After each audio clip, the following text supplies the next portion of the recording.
எங்களுக்கு அருமையான சகோதர சகோதரிகளே, இது அருமையான ஒரு சாட்சியை எங்களுடைய சகோதரன் சொன்னார். ஆண்டவராக இயேசு கிறிஸ்துவை அவர் நம்பதுனால, இதுக்கு முன்னாடி அவங்க ஒரு கிறிஸ்துவ குடும்பமா இருந்தால எங்களுடைய சகோதரன் ஆண்டவராக இயேசு கிறிஸ்துவை நம்பல.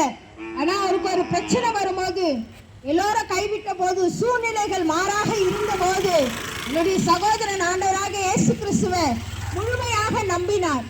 அப்படி நம்பும் போது ஆண்டவர் அவருக்கு இயேசு அவர்களுடைய வாழ்க்கையில வந்து அவருக்கு அற்புதமாய் சுகம் தந்தார். அந்த சுகத்தை பெற்றுக்கொண்ட எங்க சகோதரன், இந்த சுகத்தை நான் பெற்றுக்கொண்ட இந்த அன்பை, இந்த இயேசுனுடைய அன்பை நான் அநேகருக்கு போய் அநேக இடங்களில வெக்கப்படாம சொல்லுவேன்.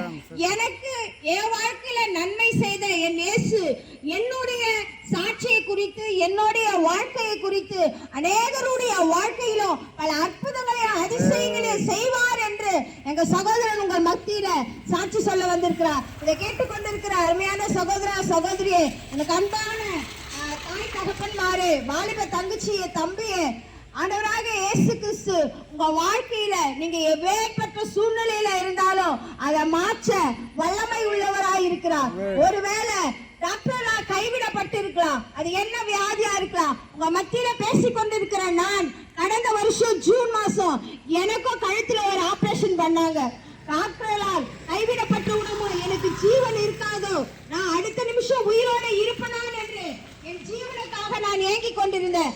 ஆனா என் இயேசு என்னை கைவிடாமல் நான் அநேகருக்கு போய் சாட்சியா நிற்கணும் என்று சொல்லி என் இயேசு எங்களுக்கு ஜீவனை கொடுத்தார். எனக்கு அருமையான சகோதரே சகோதரியே, இந்த எங்க கூட வந்திருக்கிற எல்லோருடைய வாழ்க்கையிலும் இயேசு ஒரு அற்புதங்களை அதிசயங்களை செய்ததுனால அவரை பற்றி நாங்க சொல்ல வந்திருக்கிறோம். நாங்க மதமாற்ற வரவில்லை, மனமாற்ற வந்திருக்கிறோம்.